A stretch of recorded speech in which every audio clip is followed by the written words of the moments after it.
창세기, 성경의 첫 번째 책입니다. 줄거리는 크게 두 부분으로 나누어지죠. 1장부터 11장까지는 하나님과 세상에 대한 이야기, 12장부터 50장까지는 하나님과 아브라함, 그리고 그의 자손에 대한 이야기입니다. 12장 서두에 나오는 한 사건이 두 부분의 연결고리가 되어주는데요. 이 구성은 창세기가 전하는 자체적인 이야기와 이 책이 성경 전체의 이야기를 어떻게 시작하는지 알려주는 단서를 제공하죠. 창세기는 1장 2절에 기록된 대로 하나님이 혼돈과 어둠을 다루시는 이야기로 시작되는데요.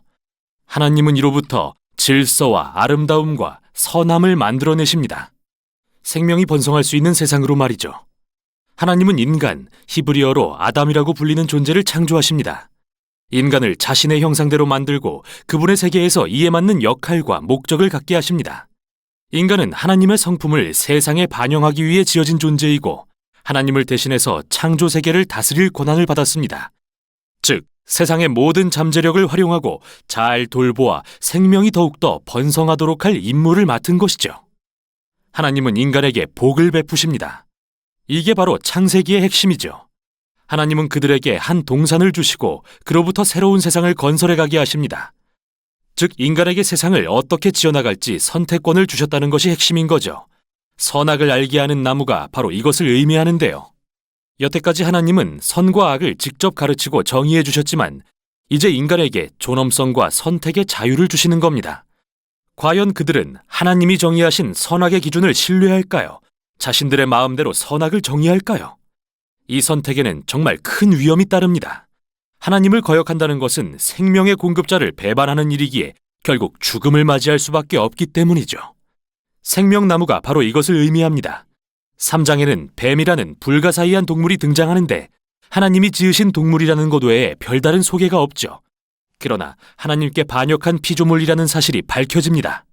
뱀은 인간을 꾀어 하나님을 거역하고 결국 죽음에 이르게 하려 하고 선악을 알게 하는 나무와 선택권에 대해 하나님과 다른 이야기를 합니다. 선악을 아는 지식을 가지면 죽지 않고 오히려 삶을 얻는다. 너희도 하나님처럼 될 것이라고 속이죠.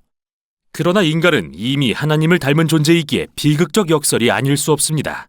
하나님의 형상을 드러내도록 지어졌으니까요. 그러나 인간은 결국 스스로 주인이 되기로 결정합니다. 인간이 자기 맘대로 선악을 정의한 순간 모든 이야기가 통제불능의 상태로 빠져듭니다. 첫 번째 결과는 인간관계에 나타나는데요. 남자와 여자는 자신이 얼마나 연약한지 갑자기 깨닫게 되고 서로를 신뢰할 수조차 없어지죠. 그래서 옷을 지어 입고 서로의 나체를 숨깁니다.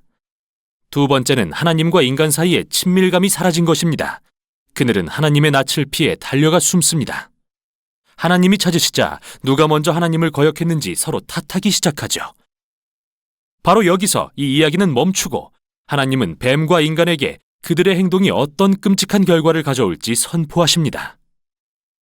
뱀에게는 지금은 승리한 것 같지만 평생 흙을 먹으며 결국 패배하게 될 것이라 하시고 어느 날 여자의 후손이 태어나 그의 머리에 치명적인 타격을 줄 것이라고 약속하십니다. 좋은 소식인 것 같지만 이 승리에 대한 대가를 치러야 합니다. 그건 뱀 역시 여자의 후손의 발꿈치를 상하게 할 것이라는 거죠. 상처 입은 승리자에 대한 매우 신비로운 약속입니다. 지금까지 흐름으로 볼 때 이는 하나님의 은혜라는 걸 알 수 있습니다. 인간이 하나님을 거역했는데 하나님은 무엇을 하시죠? 바로 그들을 구해주겠다고 하십니다. 그렇다고 인간이 선택한 결과마저 지워지는 건 아니지만요. 하나님은 이제 그들의 집, 들, 삶의 모든 영역이 슬픔과 고통으로 가득하고 거역한 결과로서 결국 죽음에 이를 거라 말씀하십니다. 여기서부터 이야기는 급격히 추락합니다. 3장부터 11장은 하나님께 거역한 결과 인간관계가 모든 수준에서 얼마나 파괴되는지 보여주는데요. 먼저 가인과 아벨 형제의 이야기입니다. 가인은 동생을 질투해서 죽이려고 합니다. 하나님은 죄의 유혹에 넘어가지 말라고 경고하시지만 결국 죄를 범하여 들에서 동생을 죽이고 말죠. 그 후 가인은 폭력과 압제가 다스리는 성읍을 건설하고 이게 라멕의 이야기에 적나라하게 드러납니다. 그는 여러 아내를 거느린 첫 남성으로 성경에 기록되었는데 아내를 마치 재산처럼 축적했죠. 또 자신이 가인보다 훨씬 폭력적이고 복수심에 불탄다는 노래까지 불렀습니다. 그 후 하나님의 아들들에 대한 이상한 이야기가 나오는데 이들은 사악한 천사들 또는 신의 자손이라 자칭하는 고대 왕들로 알려져 있습니다. 라멕처럼 원하는 만큼 아내를 취했고 고대의 위대한 용사로 알려진 네피림을 낳았습니다. 관점이 무엇이든 인간이 하나님의 나라에 폭력과 부패가 가득한 자기들의 왕국을 건설한다는 게 핵심입니다. 이걸 보시는 하나님은 후회하며 아파하십니다. 인류가 그분의 선한 세상을 망가뜨리고 서로를 파멸시키니 말입니다. 하나님은 이를 보호하기 위한 열심으로 홍수를 일으켜 인류의 악을 싹 쓸어버리시는데 흠이 없던 단 한 사람, 노아와 그의 가족만은 보호하십니다. 그를 새로운 아담이라 부르시고는 하늘로부터 복을 부으시며 재차 생육하고 번성하여 땅에 충만하라고 하십니다. 이렇게 다시 소망이 생기는 듯 했으나 노아도 실패하고 맙니다. 역시 한 동산에서요. 어느 날 그가 자기 포도원에서 술에 취해 정신을 잃고 장막에 누웠는데 아들인 함이 그런 아버지를 부끄럽게 만듭니다. 여기서 우린 새로운 아담이 벌거벗고 수치를 당하는 것을 봅니다. 첫 아담처럼요. 이야기는 또다시 추락합니다. 이 모든 게 바벨론이라는 성읍을 건설하는 일로 이어지는데요. 고대 메소포타미아 사람들은 벽돌을 만드는 새로운 기술을 이용해서 성읍과 탑을 이전의 어느 누구보다 크고 빠르게 짓게 되었습니다. 그들은 전에 없던 새 탑을 쌓고 꼭대기가 하늘에 닿게 하여 자신들의 이름을 알리려 합니다.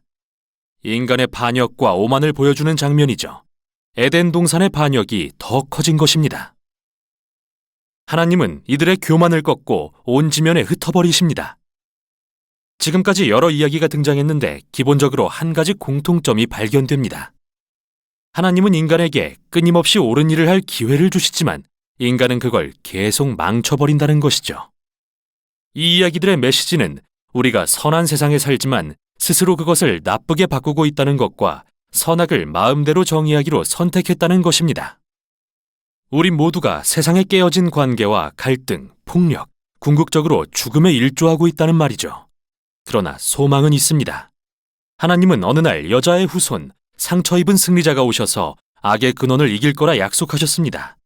인류의 악함에도 불구하고 복을 베푸시고 세상을 구하기로 결정하신 하나님. 과연 하나님은 무엇을 하시려는 걸까요? 연결고리가 되는 다음 이야기에서 그 답이 공개됩니다. 여기까지 창세기 1장부터 11장이었습니다.